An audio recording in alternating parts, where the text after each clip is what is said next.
I'm going to get on to why the United States is actually a very, very fragile country that is hanging on by a thread. And I know there's been a lot of doom and gloom videos out there, and this is not one of them. I know I'm going to also bring this up, and this is the nuclear target map of the United States, and this is not going to be the emphasis of this video. And I'll just tell you right from the get-go, why is the United States very vulnerable? There's several reasons, but it's also interdependence and specialized fields. No longer are people a jack of all trades where they can do, say, a little bit of carpentry, a little bit of framing on their house, fix a small engine, fix their car, do some welding, do some plumbing, electrical work, grow some crops, you know, the MacGyver type stuff. Actually, I have a lot of that on my channel too, right? A lot of those skills are lost, especially in the millennial generation, but I do want to give credit to those millennials who are really, there's some of them that are really damn good. I mean, I see videos on YouTube where they're fixing their cars and they're doing various tasks that are pretty damn complex.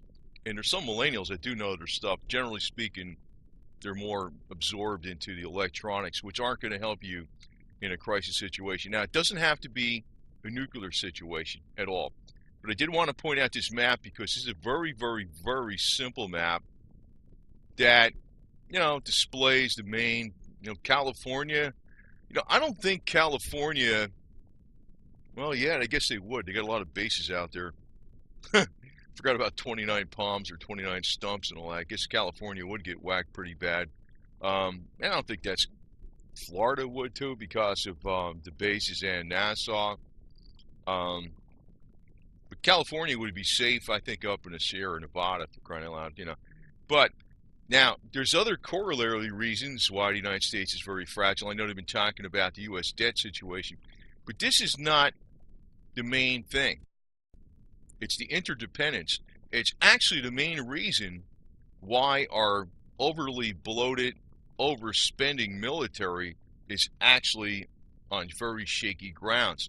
There's a lot of high-tech weapons with very specialized fields without that much emphasis on the basic grunt. Now, I know in the Marine Corps, at least every single MOS that's out there says that you are basically an 0311 infantryman first, in theory, at least. And they go through, you know, the battle skills training. Like, at least they do it. They go through the motions. The other services, not so much. And that's a dangerous situation because that's actually where the bulk of the U.S. military is. The U.S. debt is now on $21 trillion and it's going up. And I know Donald signed the omnibus bill and all that garbage, and I know there's a lot of controversy about what Donald is doing, but I could tell you, I think Ann Coulter really sums it up best with him. He's really trying to please Goldman Sachs. He's really worried about what Goldman Sachs thinks of him more than anything. So that kind of tells you a lot of stuff that's going on with that guy. But that's a side note. That's a side note. He's not the worst guy in the world. That's a side note. But it's our interdependence and our specialized occupations that are the biggest danger in the United States. This video is going to be uploaded on both my channels, American Russian Survival and the Synergy 7 channel, for this reason. I don't think I have, well, I guess I do have some very good videos on the American Russian Survival channels, and I also got some just filler stuff, but then again, I really don't know what people know. Sometimes I think this is like, you know, I might put out a video and I think, oh God, everybody knows this. Why am I putting this out? And, you know, there's people that don't know it. Now, I'm going to tell you also, I took the ads off the last about 100 videos on his channel, Synergy 7, just so you can look at the videos. And, you know, I went out there to the car show. I spent all day at the car show, all night converting the videos over and uploading them. I'm not making a penny on them, okay? Just to try to tell you that I'm really doing, yeah, I make a little money on YouTube, but honestly, I'm doing this more to help you guys than anything. And I like doing it because it's fairly wide open as what you can do. You know, if you get into doing your job, whatever it is, you know, whether it's accounting or what, I was always doing accounting, but it's like, that's all you do. I've never been some person that likes to do exactly one thing all the time. I just hope these guys don't get too restrictive on YouTube because it burns me up to the max. But that's another topic. Back here in 1913, they pushed through to the Federal Reserve and also the Income Tax Act here. President Woodrow Wilson, who was a pawn of Edward Mandell House, and who had created the CFR and all that garbage, right? He declared it, he enacted a lot of laws to really control the smaller people. And a lot of people back then in 1913 said, that's nice, I'll go out west. Like, hey, California was great all the way up to the 1960s at least, right? It started going downhill. People say, the heck with this Eastern establishment garbage, I'm getting the hell away from it. Now it's getting to a point where, well, I guess there's a few places you can get away from it. Now, the other side of it is, too, our grid system. Now, our grid system is vulnerable from not just, nuclear attack, terrorist attack, but also from the weather, which we're coming up into the mini ice age. We can have, during the mini ice age, they have different things that happen besides just getting colder, especially in the Northeast and North Midwest of the United States would be the main areas of concentration of coldness. That actually interferes with the grid system, the delivery of electricity across the wires, and also creates an extraordinary demand on power, which a lot of times can't be handled. And then, of course, you got weather problems with heavy snow and ice that bring down, and trees that bring down wires. Now, that could be all localized, but then overall, our grid system is basically overburdened right now. That doesn't even have to be like a nuclear attack or anything. It's overburdened. But as we get into this mini ice age, it's going to be more problematic. And there's another aspect, too. Back in, 1857, they had the Carrington event, which was a solar flare. Now, what happens during mini ice age is there's less sunspots, and there's also more geological activity where there's earthquakes and volcanoes, and there's also more solar flares that could be affecting the Earth's atmosphere and affecting the grid system. Like if we had the Carrington event of 1857 happen today, the whole grid system would just be fried, and the main parts that run the grid would not be able to be reinstalled. Like in other words, maybe you could put like a bunch of little generators in there or something. But these big specialized generators, they're like one-off things that just last for decades. You couldn't replace them that easy. And the point I'm making is that since everybody's got this specialized occupation and they don't know how to do all these other things, you could be an expert. I remember the suits are going to have a problem. Like I remember when I was doing accounting, I had to come up with, I came up with some novel ways to save the industry. That was, the guy that was working, the former Russian colonel that was down here. He was a former Russian colonel. I mean, right out of the Marine Corps. I'm working for this guy. And he was getting financed out of California, but they were keeping all the information in phases on the accounting records over in California without specifically saying what's going on with each, project, But they did have them labeled by job number. What I did was I called up the MIS guy over there, the Management Information Systems guy, and it was on the FAST system, the Fixed Assets Scheduling Technique. That's what it was called on an IBM AS400. And I was able to download all these ANSI text files, and from there I wrote a Visual Basic program that put them into spreadsheets that can be uploaded into tables that I made an Access database, which gave them a whole entire analytical accounting system for all the jobs that were under construction, what the profitability was on various types of projects, and where he was making money and where he wasn't making money.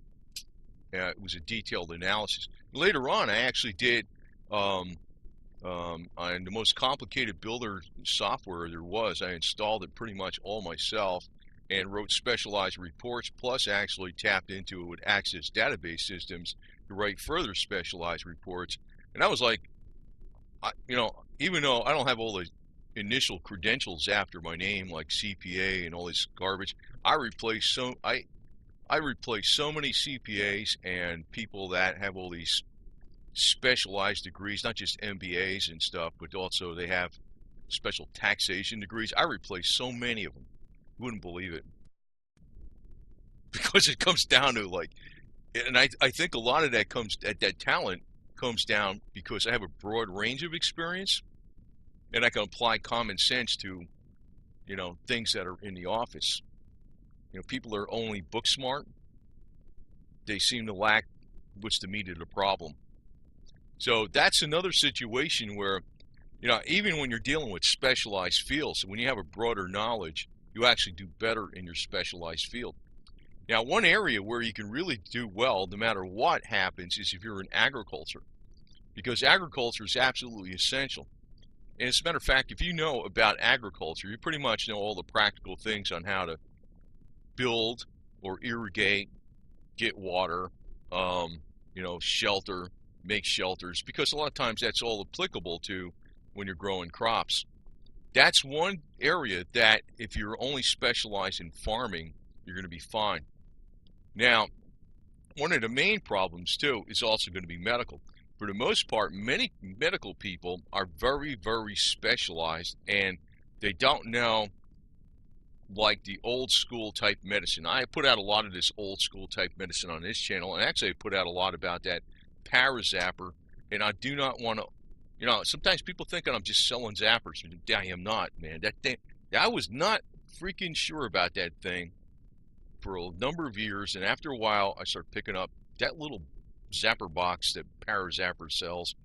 That thing, I'm glad I got a bunch of the extra ones of those because I'm going to consider that absolutely essential. I use that every day for like 8-10 hours a day, for crying out loud. It knocks out all the microbes and boosts my immune system. I don't seem to ever get sick. So, once in a while you might hear me cough on a video because my throat is getting dry from talking, but that's not sick. Now, even with the medical situation, a lot of people are so specialized. Like you can have, I work for a hospital and say, for instance, they just read graphs, or they just only do this, or they only draw blood or something. They don't know a lot of other things. Back in the day, back in the early 1900s, a nurse would have known a lot. As a matter of fact, I remember back in, my mom telling me, back in the Italian, well, actually it was a Russian neighborhood that my Italian family lived in. It's a Russian neighborhood, believe it or not.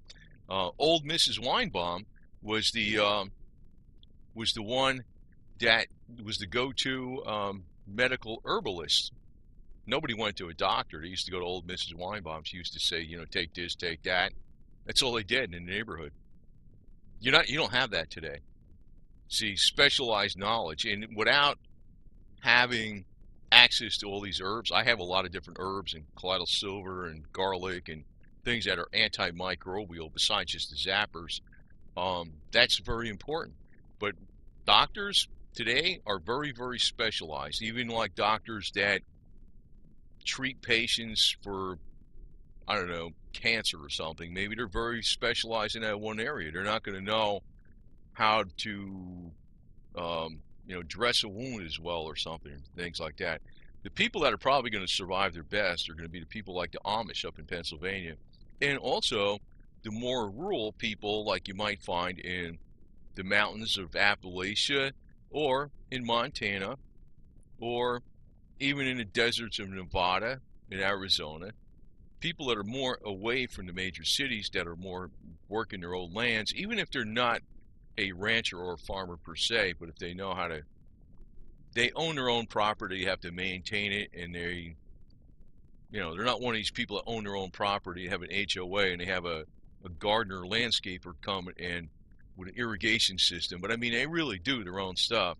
Those kind of people are probably going to survive much, much better than everybody else because they have overall skills. They don't have skills that are interdependent and specialized.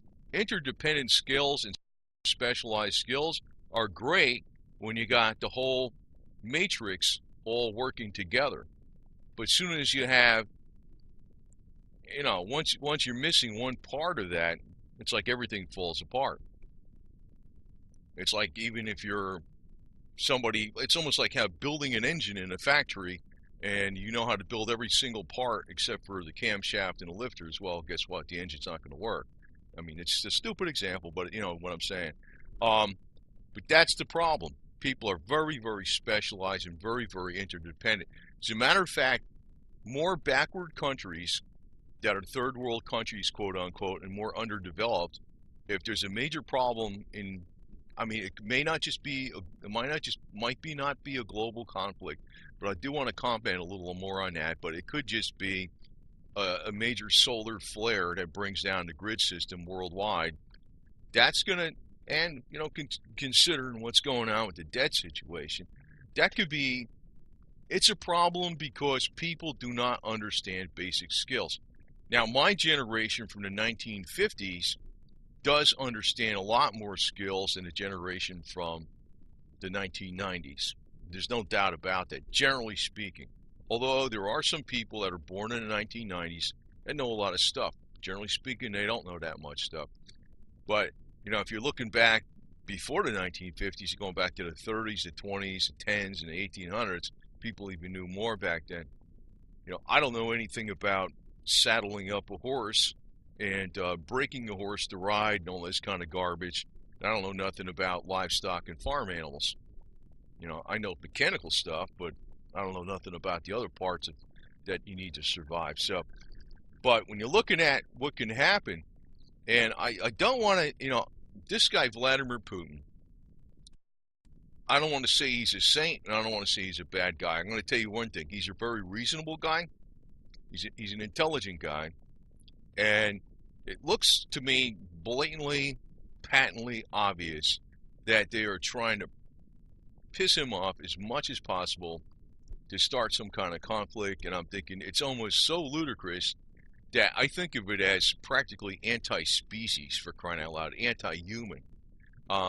It's my sincere hope that the United States and Russia get along, and to tell you the truth, if, I don't know, I try to finagle something if the Russians even actually came here, that I work with them as brothers in arms that we can rebuild, you know, because I do not believe that, you know, Putin is a guy that wants to start World War III, but they are deliberately prodding him into trying to. They've been trying to.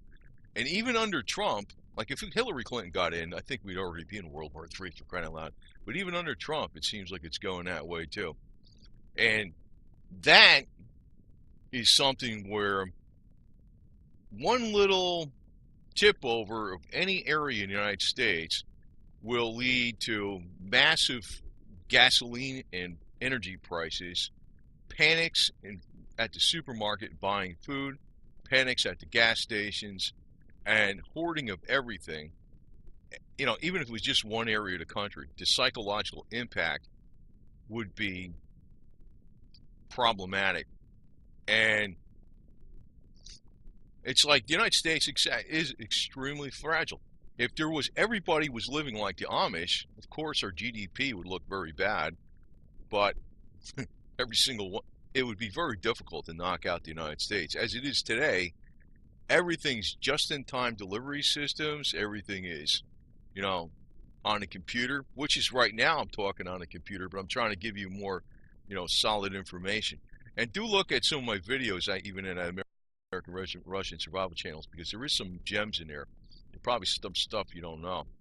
Not that I'm trying to push. There's no ads on that channel. And I want to tell you, I think it's around the last 100 videos on Synergy 7. I took the ads off. You want to watch the videos? If I got something good on there, fine. You're not, you know, you're not going to get annoyed with ads. I mean, there's ads on my channel left and right on most of the videos, but the last 100, I took the ads off just so people could freaking, you know, enjoy a little more. But also, besides enjoy, learn. You got to get down to the brass tacks as to what to do in, you know, almost like the MacGyver type of situation. What do you do when you don't have something? How could you make something? How could you get by? You got to know a little bit about everything.